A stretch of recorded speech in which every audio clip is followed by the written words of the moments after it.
நற்செய்தி வாசகம். யோவான் எழுதின நற்செய்தி 1ஆம் அதிகாரம். ஆண்டவரின் உயிருள்ள வார்த்தைகள் 29-34 முடிய.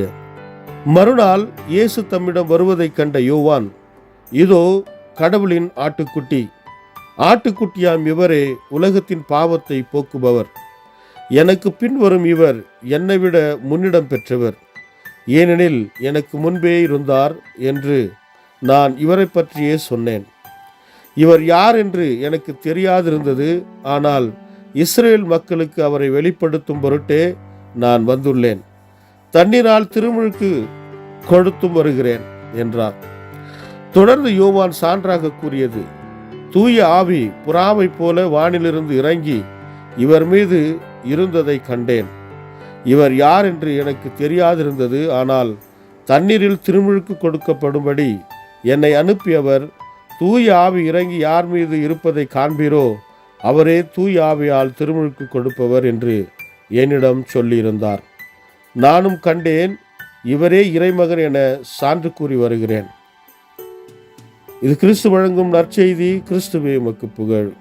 ಯೋಹಾನ ಅಧ್ಯಾಯ 1 ವಚನ 29-34 ಮರುದಿನ ಯೋಹಾನನು ತನ್ನ ಬಳಿಗೆ ಬರುತ್ತಿದ್ದ ಯೇಸುವನ್ನು ಕಂಡು, ಇಗೋ, ಯಜ್ಞಕ್ಕಾಗಿ ದೇವರು ನೇಮಿಸಿದ ಕುರಿಮರಿ, ಆತನು ಈ ಲೋಕದ ಪಾಪಗಳನ್ನು ಪರಿಹರಿಸುವನು. ನನ್ನ ನಂತರ ಒಬ್ಬ ವ್ಯಕ್ತಿಯು ಬರುವನು, ಆತನು ನನಗಿಂತಲೂ ದೊಡ್ಡವನು, ಏಕೆಂದರೆ ಆತನು ನನಗಿಂತಲೂ ಮೊದಲೇ ಇದ್ದವನು ಮತ್ತು ಯಾವಾಗಲೂ ಇದ್ದವನು ಎಂದು ನಾನು ಹೇಳುತ್ತಿದ್ದದ್ದು ಈತನ ವಿಷಯವಾಗಿಯೇ. ಆತನು ಯಾರೆಂಬುದು ನನಗೂ ಗೊತ್ತಿರಲಿಲ್ಲ, ಆದರೆ ಆತನನ್ನು ಇಸ್ರೇಲರಿಗೆ ತಿಳಿಸುವುದಕ್ಕೋಸ್ಕರ ನಾನು ಜನರಿಗೆ ನೀರಿನಿಂದ ದೀಕ್ಷಾಸ್ನಾನ ಕೊಡುತ್ತಿದ್ದೇನು ಎಂದು ಹೇಳಿದನು.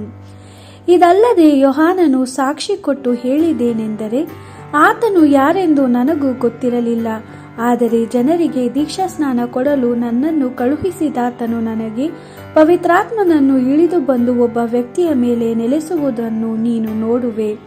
ಪವಿತ್ರಾತ್ಮನಿಂದ ದೀಕ್ಷಾಸ್ನಾನ ಕೊಡುವವನು ಆ ವ್ಯಕ್ತಿಯೇ ಎಂದು ಹೇಳಿದನು. ಇದು ನೆರವೇರುವುದನ್ನು ನಾನು ಕಣ್ಣಾರೆ ಕಂಡಿದ್ದೇನೆ.